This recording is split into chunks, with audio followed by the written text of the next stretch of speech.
Hello students, welcome to मिसल classes. मैं आज आपके सामने लेकर आया हूं क्लास 12 का ब्लूप्रिंट का वायरल प्रश्न, जो आपके सामने मैं बताने वाला हूं। ऑब्जेक्टिव प्लस सब्जेक्टिव होगी, एकदम वायरल प्रश्न होगा। ध्यान से देखना इस क्वेश्चन को। और मेरे प्यारे, आप लोग बार बार जो क्वेश्चन कर रहे हैं ना, एक ही क्वेश्चन यूट्यूब पे हो या आप लोगों व्हाट्सएप ग्रुप में कि सर हम लोग आंसर की प्रोवाइड करें, तो याद रखिएगा मेरे प्यारे, ब्लूप्रिंट का जो भी क्वेश्चन होगी और आंसर होगा वो हमारे एप्लीकेशन पे होगा। यूट्यूब में हम लोगों का परमिशन नहीं है, इसलिए मैं आप लोगों को यूट्यूब में और अपलोड नहीं कर सकता हूं। अगर आप लोग बेहतरीन तरीके से ब्लूप्रिंट का एग्जाम देना चाहते हैं, क्वेश्चन पेपर देखना चाहते हैं, तो बिल्कुल हमारे एप्लीकेशन को डाउनलोड करके उसमें जरूर आप लोग एनरोल करें, एडमिशन करवाइए।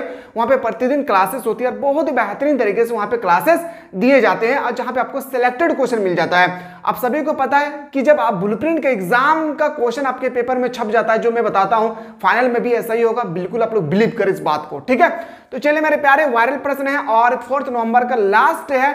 एग्जाम देने से पहले इसको जरूर देखना है, नहीं तो बहुत ज्यादा पछतावा होगा। पछतावा नहीं बल्कि बहुत ज्यादा पछतावा होगा, ठीक है।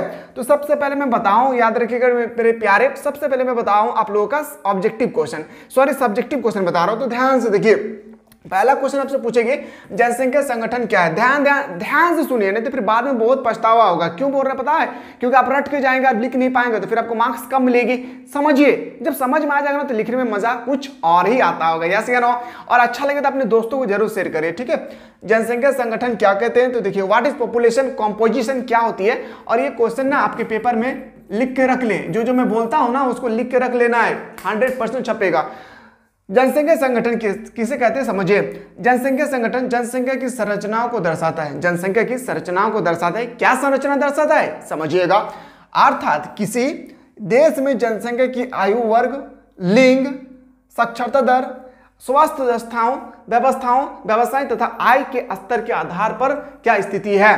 किसमें आयु वर्ग, एजुकेशन, हेल्थ, स्वास्थ्य में बताना है, व्यवसाय व्यापार में बताना है, किस तरह से है हमारे जनसंख्या में। इसको हम लोग बोलते हैं जनसंख्या संगठन, पॉपुलेशन कॉम्पोजिशन। फिर से एक बार ध्यान से देखिए, फिर नहीं तो बाद में बहुत पछतावा होगा। जनसंख्या संगठन जनसंख्या की संरचना को दर्शाता है। अर्थात किसी देश में जनसंख्या की आयु वर्ग, लिंग मतलब 2 होगा, एक होगा मेल, एक होगा फीमेल, साक्षरता दर, स्तर, स्वास्थ्य दशाओं, व्यवसाय तथा आय के स्तर के आधार पर क्या स्थिति है, आपको बताना है। आपको 2 मार्क्स यहाँ पे मिल जाएगी। अगला प्रश्न पे लेकर आया हूं सर, कृषि गहनता क्या है। कृषि गहनता क्या है, समझिएगा। बहुत बेहतरीन तरीके से बता रहा हूं, इसको याद रखना। कैसे लिखिएगा? एक ही क्षेत्र में, याद रखिएगा मैं बता रहा हूं, समझिएगा। एक ही क्षेत्र में साल में एक ही फसल को उगाए जाने वाले कृषि को हम लोग गहनता कृषि कहते हैं। फिर से इस तरह से लिखिएगा, 2 सेंटेंस में आपको लिखना है, 102 लाइन में आपको लिखना है, और 2 मार्क्स आपके मुट्ठी में आ जाएगी। पहला सेंटेंस समझिएगा, एक ही क्षेत्र में पूरे साल भर में, एक ही क्षेत्र में पूरे साल भर में एक ही प्रकार के फसलों को उगाए जाने वाले क्षेत्र को हम लोग, कृषि को हम लोग गहनता कृषि कहते हैं। फिर से एक बार बोले, एक ही क्षेत्र में पूरे साल भर में एक ही फसल को उगाए जाने वाले कृषि को हम लोग गहनता कृषि कहते हैं। आशा करते हैं समझ में आ गया होगा। अब नहीं भी आया होगा तो आपकी जिम्मेदारी है, ठीक है। मेरा काम है बताना। लड़ेगा, कल के पेपर में लड़ेगा बाबू रे, याद रखिएगा। एक एक क्वेश्चन में देखिए, ग्रामीण बस्ती के प्रकार होती है। अब ग्रामीण बस्ती के प्रकार होती है, ये क्वेश्चन आपके पेपर में 3 मार्क्स का पूछा गया है। देखिए, ये क्वेश्चन आपके फाइनल में जब पूछेगी ना, तो ऐसा नहीं पूछेगा, आपसे पूछेगा ग्रामीण बस्ती के प्रकारों का वर्णन करें, क्योंकि वहां पे आपको 4 मार्क्स या 5 मार्क्स का मिलेगा, लेकिन यहाँ पे तो आपको सिर्फ 4 ही मार्क्स, सॉरी 3 ही मार्क्स का है। तो इसका आंसर कैसे लिखना है, तो ध्यान से देखिए। इसके मैं आपको बता दूं, बहुत इंपॉर्टेंट है, एक एक क्वेश्चन को ध्यान से देखिए, नहीं तो फिर आपको समझ में नहीं आने वाला है। आपसे पूछा गया ना किसके बारे में सर, थोड़ा सा देखते हैं, याद रखिएगा। ग्रामीण बस्ती के प्रकार, ग्रामीण बस्ती के प्रकार किसे कहते हैं, समझिएगा। ग्रामीण बस्ती की जो आपसे प्रकार पूछी गई ना सर, पहला प्रकार याद रखिएगा, पहला प्रकार होगा एकाकी। क्या होगी सर? एकाकी बस्ती। क्या होगी? ध्यान से देखिए, मस्त तरीके से देखिए, इंजॉय लेके देखिए और पढ़ना करें। क्वेश्चन याद रखिएगा, पहला हो गया। दूसरा में आ गया सर पल्ली, क्या आ जाएगा सर? पल्ली बस्ती। तीसरा में आ जाएगा सर आपका गुच्छित, याद रखिए, गु आधा छित, गुच्छित बस्ती। चौथा में आपका आ जाएगा सर, क्या हो जाएगी? बोलेंगे विखंडित बस्ती। क्या हो जाएगी? विखंडित बस्ती। क्या होगी सर? विखंडित बस्ती। इस तरह से आपको लिखना है, तब आपको मिलेगा यहाँ पे 3 मार्क्स या 4 मार्क्स। अगर वर्णन करने के लिए कहा जाए तो 4 मार्क्स का आएगा, लेकिन आपसे सिर्फ पूछा जाए इनके प्रकार कौन कौन है तो आपको बताना है। आपको एग्जाम में इस तरह से डायरेक्टली नहीं लिखना है, लिखना है क्या समझिएगा। ग्रामीण बस्ती 4 प्रकार के होते हैं, ग्रामीण बस्ती 4 टाइप के होते हैं। पहला एकांकी बस्ती, पल्ली बस्ती, गुच्छित बस्तियां, विखंडित बस्तियां। आशा करते समझ में आएगा, और अच्छा लगे ना एक बार जरूर कमेंट करें कि सर आप जो चीज बताते हैं वही क्वेश्चन हमारे पेपर में आ जाता है। ठीक है, बस आप लोग सिर्फ एक काम नहीं करते हैं, पता है क्या, जब हमारे इतना मेहनत कर रहे हैं, हमारे पूरी टीम लगे हुए हैं, आप लोग सिर्फ एक काम कर रहे हैं मेरे प्यार, हाथ जोड़कर विनती करते हैं आप लोग ना अपने दोस्तों को शेयर करें। आप लोग वीडियो को शेयर नहीं करते, शेयर करें ताकि वो भी पढ़ लिखे आगे बढ़े ना, हो सके कि आपकी वजह से उनका एग्जाम अच्छा हो जाए, अभी तो हो सकता है, तो आप लोग जरूर शेयर कीजिएगा। अगला क्वेश्चन आते हैं सर, महानगर क्या होते हैं, यह नगरीय संकुलों से किस प्रकार भिन्नता है। सबसे पहले मैं बताऊं, याद रखिएगा महानगर क्या है। 1 मिनट देखिए, सबसे पहले महानगर समझिए, मजा आ जाएगा इस क्वेश्चन को देखकर। 10 लाख से 50 लाख की जनसंख्या वाले नगरों को महानगर कहा जाता है। लो, 10 लाख से 50 लाख की जनसंख्या वाले नगरों को महानगर कहा जाता है, राइट। आगे बोलते हैं, जबकि नगरीय संकुलन कई विशेषकृत नगरों व महानगरों के विकास तथा विस्तार के परिणाम स्वरूप उनके आपस में प्रक्रियात्मक अंतर संबंध बन जाने के कारण विकसित होते हैं। इनकी जनसंख्या 50 लाख से अधिक होते हैं तथा जनसंख्या घनत्व भी उच्चतम होते हैं। आप समझ में आ गया होगा, इतना लिखेंगे तो आपको एग्जामिनर जो कॉपी चेक करेंगे 3 में से 3 दे देंगे, लेकिन लिखने का भी आइडिया होना चाहिए। ऐसा नहीं कि यहाँ पे उठा के यहाँ पे डाल दिए और यहाँ का सेंटेंस यहाँ पे डाल दिए, आप सोचिएगा कि हमको फुल मार्क्स मिलेगा, ऐसा नहीं है। लिखने का तरीका पता होना चाहिए। ठीक है, अगले क्वेश्चन देखते हैं सर। अगला प्रश्न पूछे गए हैं आपका 5 मार्क्स का। अब 5 मार्क्स का पूछा गया है, मतलब समझ में ही आ गया होगा 5 मार्क्स मतलब कितना आंसर लिखना होगा। क्वेश्चन है, भारत में जनसंख्या के वितरण एवं घनत्व को प्रभावित करने वाले कारक की समीक्षा करें। क्या समीक्षा कर रहे हैं सर, देखते हैं। क्वेश्चन नहीं है, ठीक है, इसको आप लोगों को ध्यान नहीं देना है। क्वेश्चन देखिए, जनसंख्या घनत्व किसी विशेष क्षेत्र की जनसंख्या तथा उसके क्षेत्रफल का अनुपात है।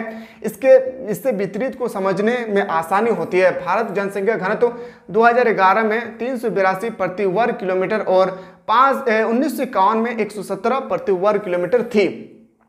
जनसंख्या घनत्व जनसंख्या के स्थानीय विस्तार को बेहतर तरीके से समझने में मदद करती है। उत्तरी भारत के राज्यों के स्तर पर जनसंख्या घनत्व उत्तर प्रदेश में 829, पश्चिमी बंगाल में 1029 और बिहार में 1100, यहाँ पे मिसप्रिंट है, 1006 होगा इसका राइट। ठीक है, 1106 प्रति वर्ग किलोमीटर है। प्रायद्वीप भारत के राज्य केरल में 859 तथा तमिलनाडु में उच्च जनसंख्या घनत्व पाया जाता है। इतना आपको लिखना है और पॉइंट लिखना है। पॉइंट लिखना मोस्ट इंपॉर्टेंट है। अगर आप पॉइंट नहीं लिखते हैं तो फिर आपको समझ में नहीं आएगा और ना एग्जामिनर को समझ में आएगा। पॉइंट दे दे के लिखेंगे जब आपका लॉन्ग क्वेश्चन जब भी पूछे जाए। जरूरी नहीं है कि सिर्फ ज्योग्राफी में, कोई भी सब्जेक्ट में, इंग्लिश को छोड़कर और हिंदी को छोड़कर आपको कभी भी लॉन्ग क्वेश्चन पूछे जाएंगे ना, पॉइंट देकर लिखेंगे, बेटर होगा, आपको फुल मार्क्स मिलेगी। पॉइंट नंबर 1, बहुत कम जनसंख्या घनत्व वाला क्षेत्र। इस क्षेत्र के अंतर्गत उत्तर पूर्वी भारत, राजस्थान तथा गुजरात के जिले आते हैं। मध्य जनसंख्या घनत्व वाले क्षेत्र, इस क्षेत्र के अंतर्गत गुजरात, आंध्र प्रदेश, आसाम, हरियाणा, झारखंड तथा उड़ीसा है। कम जनसंख्या घनत्व वाले क्षेत्र, ऐसे क्षेत्र का विस्तार पहाड़ी तथा शुष्क क्षेत्रों में है। अगला है उच्च जनसंख्या घनत्व वाला क्षेत्र, प्रायद्वीपीय भारत के राज्य केरल और तमिलनाडु में जनसंख्या का घनत्व उच्च है। अत्यधिक जनसंख्या, उच्च जनसंख्या घनत्व वाला क्षेत्र, तो बोलेंगे सर इस क्षेत्र के अंतर्गत बाहर के 4 महानगर, भारत के, यहाँ पे गलत लिखा हुआ है, भारत होगा, ठीक है, भारत के 4 महानगर मुंबई, दिल्ली, कोलकाता, चेन्नई जैसे महानगर शामिल है। ठीक है, अगला पॉइंट आपको लिखना होगा। ठीक है, अगला क्वेश्चन है, भारत की कृषि की प्रमुख समस्या क्या है। 5 मार्क्स मिलेगा आपको, ऐसा ही नहीं मिलेगा आपको बाबू रे, 5 मार्क्स मिलेगा आपको, तो आपको लिखना भी तो पड़ेगा बड़ी मजे से। तो चलिए सर देखते हैं इसका आंसर कैसे करेंगे हम लोग। ध्यान से देखिएगा, भारत में कृषि की समस्या का क्या कारण है, समझिएगा। भारत में कृषि की समस्या यह है कि कुछ किसानों के पास पैसा, जमीन और जायदाद बहुत ही आ गई है। आगे मतलब बहुत ही कम है। जो किसान लोग हैं उनके पास जमीन नहीं है, जिनके पास जमीन है वो किसान नहीं है। लिखना होगा इस तरह से, बुझल पारो ना रे हमारे बतवा तो नहीं। तोहनी के पेपर में ऐसे नहीं तोहनी लिख भी ना तो तोहनी के फुल मार्क्स मिलतो। आ तोहनी अपनी के जो तोहनी के जो बंधु हो ना, तोहनी के दोस्त हो, ओकरा शेयर करी ताकि वो भी पढ़ पारतो ना। अब तू आकाय पढ़ भी तो नहीं चलतो ना। देख तोहनी संगे संगे घुरही तो तोहनी के तो की करल बे, तो तोहनी जे दोस्ती लागो ओकरा तो तोरा दियल बे तो ना, तब ना कहतो कि हाँ हमर दोस्ती टा हमर मदद करो हो। अब तू आकाय खाली सोचबी कि हम आकाय पढ़बो तो नहीं चलतो, बुझली। तो शेयर करी तोहनी। किसान के पास पैसा, जमीन और जायदाद बहुत कम है और वह राजनेता बनने के सपने संजो रहे हैं। जब जो किसान लोग हैं उनके पास ना पैसा है, ना जमीन है, ना जायदाद है, लेकिन वो सोचते हैं कि मैं राजनेता बन जाऊं, मैं मोदी बन जाऊं, मैं अमित शाह बन जाऊं, इस तरह सोचते हैं। ठीक है, जो राजनेता राजनीति से बाहर है वह भी इनके साथ मिलके फिर राज करने के सपने देख रहे हैं। पहले राजनेता मुद्दों पर राजनीति करते थे और आपके रोज पार्टी और हल्ले मंडे खाते हैं। समझे, पहले क्या होता था ना, जो नेता लोग होते थे सिर्फ नेता ही का काम करते थे।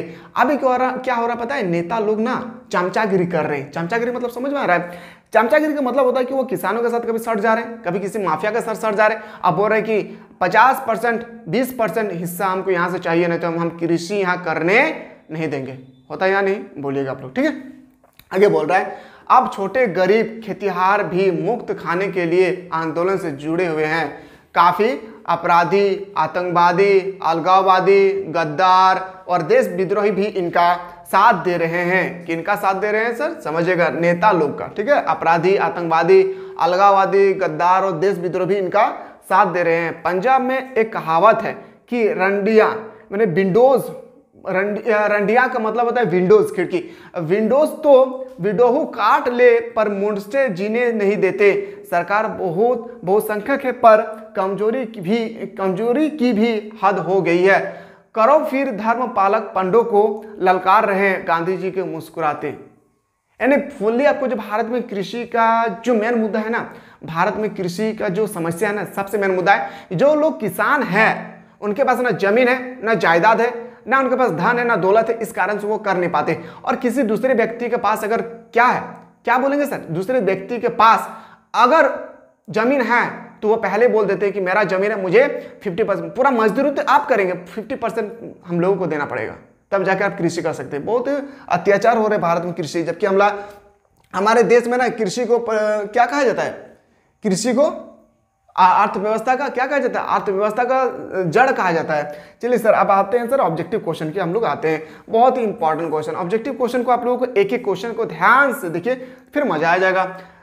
अब भारत में सर्वाधिक जनसंख्या घनत्व तो कहाँ पाया जाता है? मैंने अभी जस्ट बताया कि 1 किलोमीटर वर्ग स्क्वायर में 1106 व्यक्ति रहते हैं। तो बोल सकते हैं सर ऑप्शन नंबर क्या हो जाएगी, ए डी इसका बिल्कुल राइट आंसर हो जाएगा। अगला प्रश्न है कि 2011 की जनगणना के अनुसार निम्नलिखित में से किस राज्य में भारत में शहरी जनसंख्या का अनुपात सर्वाधिक है, सबसे अधिक शहरी जनसंख्या? तो बोलेंगे सर तमिलनाडु में होगी। कहां पे होगी? Tamil Nadu is the correct answer हो जाएगा। अगला क्वेश्चन पे आते हैं और आप लोग आंसर की जो होगी ना, आंसर की का आप लोग वेट ना करें, ठीक है। किसका आंसर की सर? आने वाला ब्लूप्रिंट का एग्जाम होगी, जैसे आप लोगों का 11 नवंबर को आप लोगों को जिसका एग्जाम है, किसका सर? तो बोलेंगे इकोनॉमिक्स का। तो आप लोग आंसर की का वेट ना करें। अगर आप लोग आंसर की चाहते हैं, क्वेश्चन पेपर देखना चाहते हैं, तो आप लोग ऐप को पर डाउनलोड करना होगा, मिसाइल क्लासेस के ऐप को। कौन सा ऐप को sir? Missile classes, MISSILE missile classes के ऐप को प्ले स्टोर से आपको डाउनलोड करना होगा, ठीक है। निम्न में से कौन सा भू उपयोग स्वर्ग नहीं है? तो बताएंगे सर प्रतिभूमि बिल्कुल है, निबल बोया क्षेत्र यह भी है, और सीमांत बोया क्षेत्र यह भी है। मैंने बताया था क्लास में, जो हमारे एप्लीकेशन के माध्यम से बताए थे, लेकिन ये ऑप्शन मैंने आप लोगों को नहीं बताया था। यानी ऑप्शन नंबर क्या हो जाएगा? डी इसका बिल्कुल सही उत्तर हो जाएगा। अगला क्वेश्चन है, वे स्थान जहां नगर पालिका तथा कैंटोनमेंट, देखिए कैंटोनमेंट का मतलब होता है छावनी बोर्ड, याद रखिएगा, छावनी बोर्ड इंग्लिश में लिखा हुआ है छावनी बोर्ड, ठीक है। तो आपको वह स्थान बताना, वह स्थान का नाम क्या है कि जहां पर नगर पालिका तथा छावनी बोर्ड होते हैं, उसका नाम पूछा गया है। तो देखिए चारों ऑप्शन में ना पहला कौन सा आंसर होगा हम लोग बाद में डिस्कस करेंगे, पहले मैं बता रहा हूं। पर्यटन स्थान उसको हम लोग बोलते हैं जहां पे लोग घूमने फिरने के लिए जाते हैं। क्या वहां पे नगर पालिका होगा? नहीं होगा। अगले देखते हैं सर, धार्मिक स्थल जहां पे लोग पूजा पाठ करने के लिए जाते हैं। पूजा पाठ मतलब समझ में आ गया होगा ना, पूजा पाठ जहां पे लोग मंदिर मस्जिद गिरजाघर जाते हैं, चर्च जाते हैं वहां पे, लेकिन यहाँ पे भी नहीं होगा छावनी बोर्ड। अब आते हैं सर महानगर।